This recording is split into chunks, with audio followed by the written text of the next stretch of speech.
Finishing well, mengakhiri dengan baik. Bapak Ibu Saudara, Alkitab sering kali memberikan sebuah gambaran kepada kita semua bahwa kehidupan kita ini ibarat sebuah perlombaan lari. Alkitab menuliskannya di dalam 1 Korintus 9 ayat 24 begini.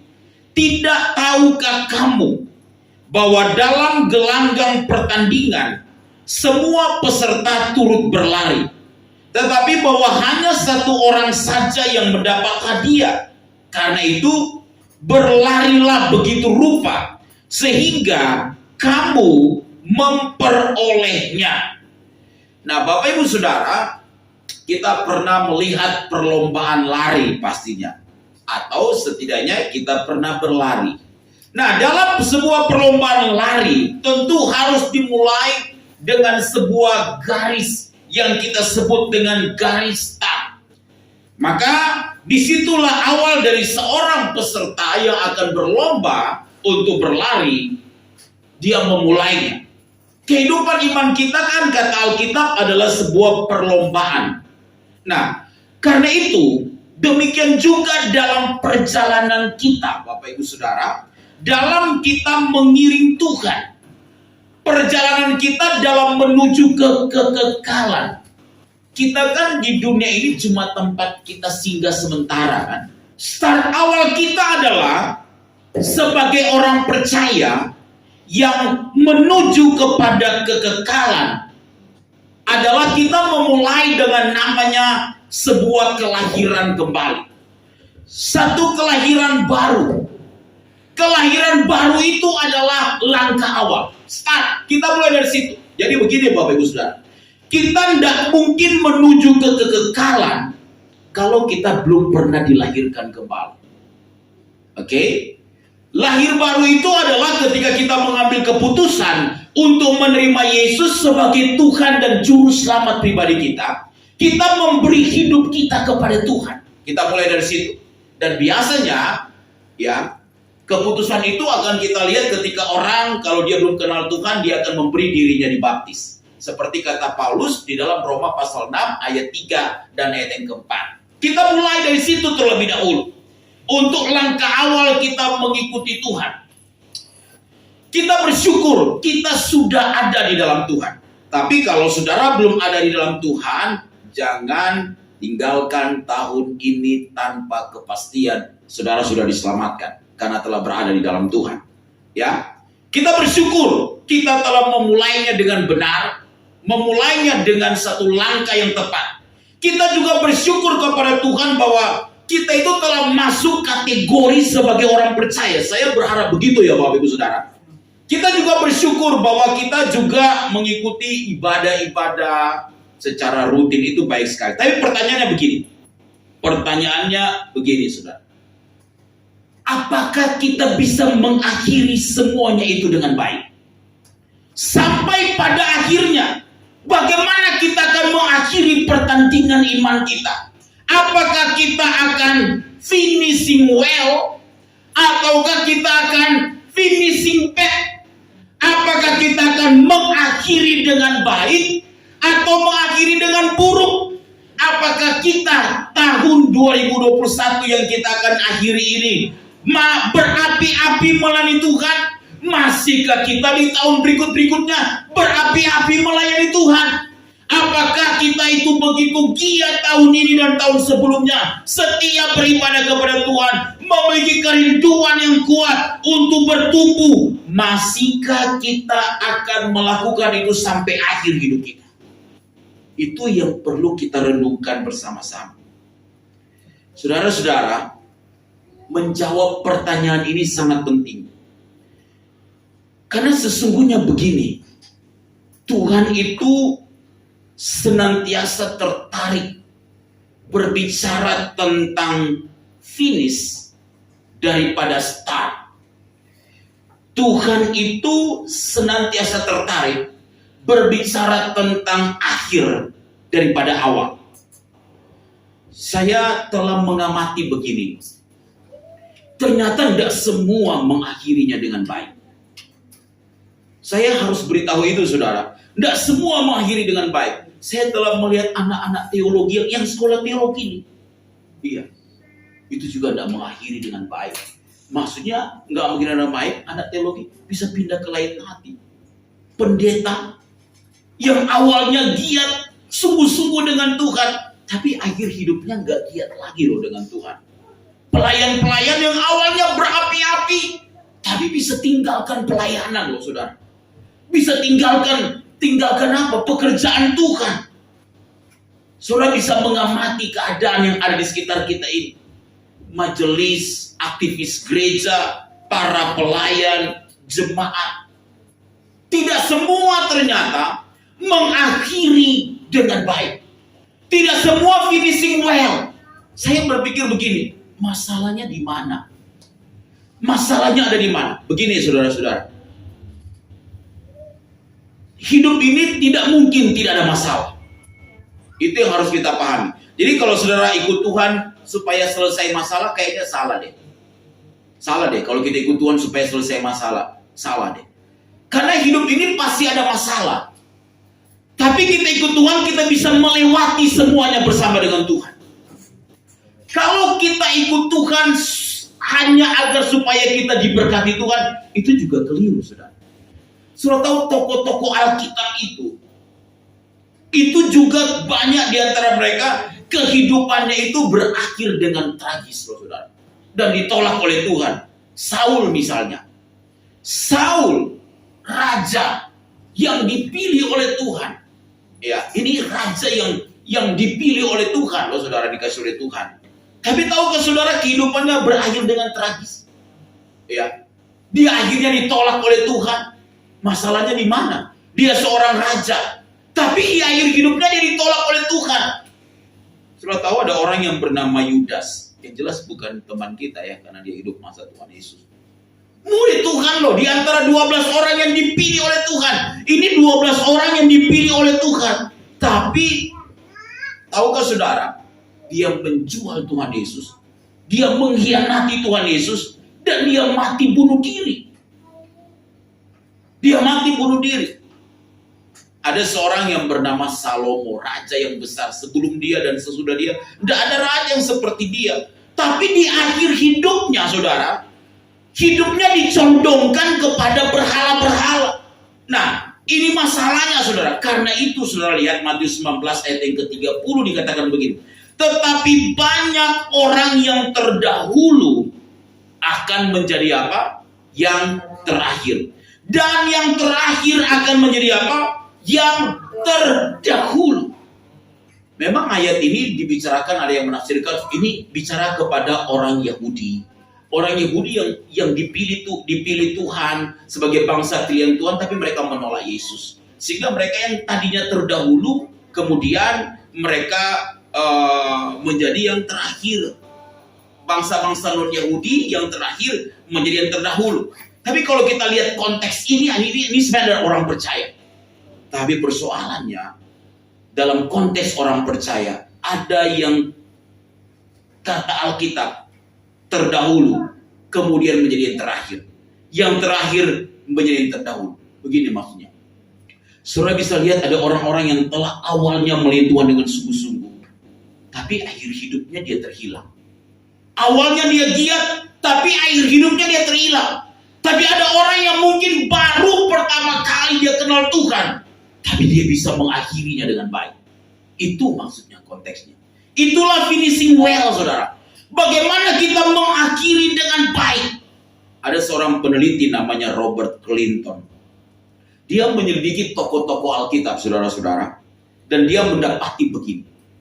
Ternyata hanya kurang 1 dari 3 pemimpin dalam Alkitab. Berarti kurang 1 ya. Nggak sampai 1 maksudnya. Dari 3 pemimpin di dalam Alkitab yang bisa finishing well. Yang bisa mengakhiri dengan baik pelayanan mereka, perjalanan hidup mereka bersama dengan Tuhan. Doa saya, kita semua harus mengakhiri dengan baik. Kita harus banyak berdoa, saudara. Dan saya sudah titip saudara berdoa untuk pendeta, berdoa untuk hamba Tuhan. Ya, saudara bisa menemukan ada orang yang melayani tapi akhirnya kemudian nggak pelayanan lagi. Beberapa bertahan walaupun mengalami masalah, tapi beberapa bisa terhilang. Yang bertahan itu anugerah Tuhan luar biasa. Nah, tokoh Alkitab yang finishing well itu juga banyak. Yusuf dari anak manja menjadi orang kedua di Mesir. Dia mengakhiri dengan baik. Yusuf. Kaleb umur 85 tahun. Dia juga 80 tahun. Dia juga mengakhiri dengan baik. Dia tetap berjuang sampai akhir hidupnya untuk mendapatkan milik pusakanya yaitu Hebron. Dia tetap berperang. Dia berjuang. Paulus yang dikatakan tadi di dalam 2 Timotius 4 ayat 7. Dia telah mengakhiri pertandingan yang baik. Dia mengakhiri pertandingan yang baik. Dan Yesus tentunya. Bagaimana dia telah taat. Taat sampai mati. Bahkan sampai mati di kayu salib. Dia menjalankan misi Bapaknya. Dan dia mengakhiri semuanya dengan baik. Begini yang saya mau pesankan bagi kita. Apa yang sedang Tuhan percayakan bagi kita, mari bertanggung jawab untuk hal itu. Keluarga kita, anak kita, suami kita, istri kita, pekerjaan kita, pelayanan kita, apa saja. Kita harus bertanggung jawab dengan semua yang Tuhan percayakan itu. Sehingga kita bisa terus menjalankan semua apa yang Tuhan percayakan itu sampai pada akhirnya. Saya mau beritahu kepada saudara begini. Banyak orang yang kadang-kala berputar-putar dalam pertanyaan begini. Bisakah Tuhan tolong? Bisakah Tuhan buka jalan? Bisakah Tuhan buat mujizat? Dengarkan saudara. Tuhan sangat mampu. Pertanyaan apakah Tuhan bisa pelihara hidup saya itu tidak boleh lagi kita tanyakan kalau kita telah menjadi anak Tuhan semestinya. Mengapa? Tuhan sanggup pelihara kita. Kita anak loh. Dia Bapa kita. Dia bisa buat mujizat bagi kita. Saya percaya mujizat Tuhan masih berlaku sampai hari ini. Saya percaya tangan Tuhan itu pasti terulur ketika kita berdoa dan berseru kepada Tuhan. Jadi sekarang adalah begini saudara. Bagaimana kita belajar mempercayai dia dengan sepenuhnya. Bukan hanya karena dia menolong kita. Tapi waktu dia mengizinkan kita masih berada dalam masa sukar, padang gurun. Kita tetap berkata begini. Dari dulu loh Tuhan baik. Di padang gurun ini juga Tuhan baik. Nanti juga Tuhan akan bawa kita luputkan dari masalah itu. Kita mempercayai bahwa sekalipun mungkin Tuhan belum mengulurkan tangannya atas kita. Tapi kita percaya selalu ada pertolongan di dalam Tuhan. Kita bisa melewati semuanya bersama dengan Tuhan.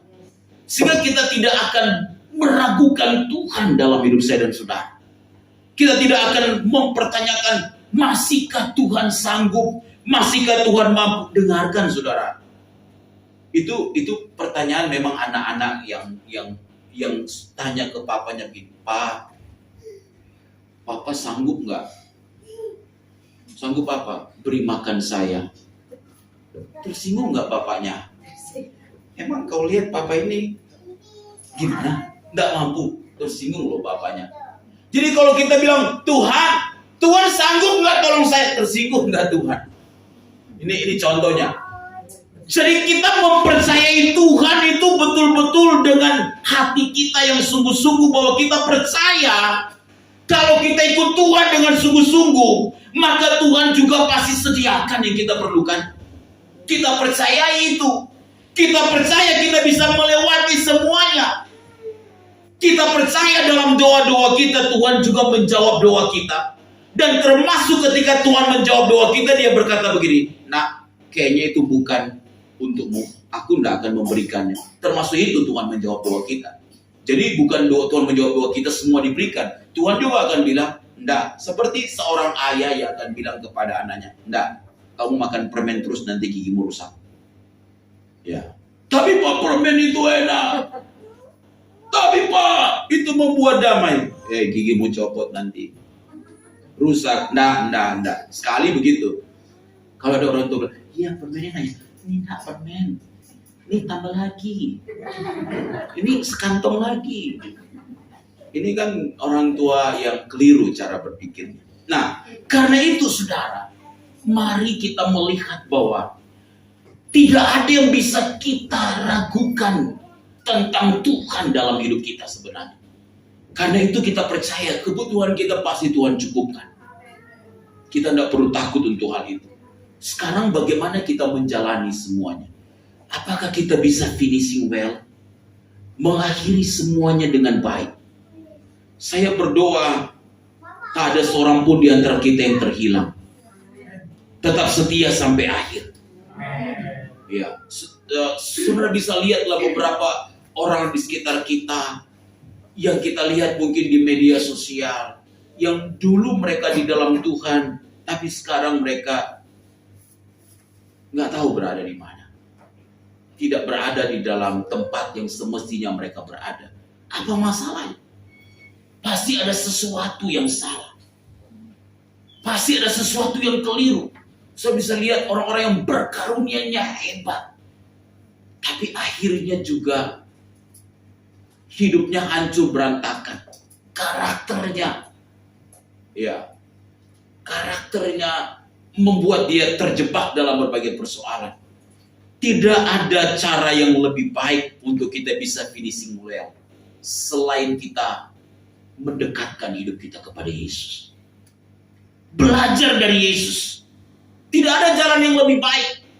Kita tak perlu dengar motivator-motivator yang ada di luar sana. Kita perlu belajar dari Yesus yang sempurna menjalankan misi Bapaknya dengan dia taat sampai mati, bahkan sampai mati di kayu salib. Kalau begitu bagaimana? Apa yang Yesus lakukan? Yesus ini kan datang ke dunia ini. Dia Allah loh saudara. Bersedia datang ke dunia ini. Ya. Kemudian menjadi sama seperti saya dan saudara, menjadi manusia. Tapi tahukah saudara, kehidupan Yesus itu memiliki pergaulan yang begitu erat dengan Bapaknya. Dekat dengan Bapa. Bukan hanya karena dia dan Bapa adalah satu kata Alkitab. Tapi sebuah relationship yang dia perlihatkan lewat sebuah persekutuan dengan Allah Bapa dalam doa-doa pribadi. Kalau saudara baca, maka kata Alkitab, dia bangun pagi-pagi, dia berdoa. Dia membangun persekutuannya dengan Tuhan. Sesibuk-sibuk kita, jangan sampai kita meninggalkan persekutuan kita dengan Tuhan. Sebanyak-banyaknya beban dan persoalan kita, jangan sampai kemudian kita tidak berada di hadirat Tuhan setiap hari. Untuk apa? Bersekutu dengan Tuhan. Kenapa? Di situ kekuatan kita, saudara. Di situ kita bisa baca firman, mendengarkan firman. Di situ kita bisa menemukan hal-hal yang apa ya? Yang membuat kita semakin mengerti. Wow, Tuhan itu begitu dahsyat. Tuhan itu begitu hebat. Saya tahu Daniel 3 kali sehari dia berdoa. Sehingga dia betul-betul bisa mengakhiri semuanya dengan baik. Dia menjadi seorang yang dipercaya dalam 4 raja yang berbeda. Henok, karena dia bergaul dengan Tuhan, dia diangkat. Artinya dia tidak mengalami kematian secara fisik. Musa, dia bergaul dengan Tuhan di Gunung Sinai. Wajahnya dipenuhi dengan kemuliaan. Mari kita merenungkan di 2021 ini. Sudahkah kita memiliki persekutuan yang intim dengan Tuhan? Dan mari kita merenungkan pertanyaan yang penting. Apakah kita terus akan mengeratkan hidup kita dengan Tuhan? Sehingga kita bisa finishing well. Mengakhiri dengan baik sampai akhir hidup kita 80-90 tahun kalau Tuhan belum datang. Orang bisa melihat kita dan berkata, memang dia cinta Tuhan. Memang dia mengasihi Tuhan. Orang bisa melihat Tuhan membela dia karena dia setia. Ya, Tuhan berkati pekerjaan dia karena dia setia. Tuhan berkati usaha dia karena dia setia. Kita mau finishing well. Kita mau didapati nanti bahwa sungguh-sungguh kita berkomitmen akan ikut Tuhan dengan sungguh-sungguh. Apapun keadaannya, saudara. Apapun situasinya. Kita kecewa, itu bisa terjadi. Kita dikecewakan, itu bisa terjadi. Tapi sekali Yesus tetap Yesus. Sekali melayani Tuhan, tetap melayani Tuhan. Sekali ikut Tuhan, sekali ikut Tuhan. Ya mungkin, ya termasuk orang yang janji promosikan kita, ya mungkin di pekerjaan kita nggak dapat. Ya bonus, ya kita nggak dapat. Ya nggak apa-apa. Tapi kita tetap cinta Tuhan. Kita tetap mengasihi Tuhan. Semua yang kita tabur dengan kebaikan itu, kita pasti akan menuainya. Tuhan tidak mungkin tutup mata bagi saya dan saudara. Karena itu tetaplah setia. Apapun yang terjadi, tetaplah setia. Kita rindu Tuhan mendapati kita tetap setia. Sehingga sepanjang jalan hidup kita, kebaikan-kebaikan Tuhan juga akan nyata.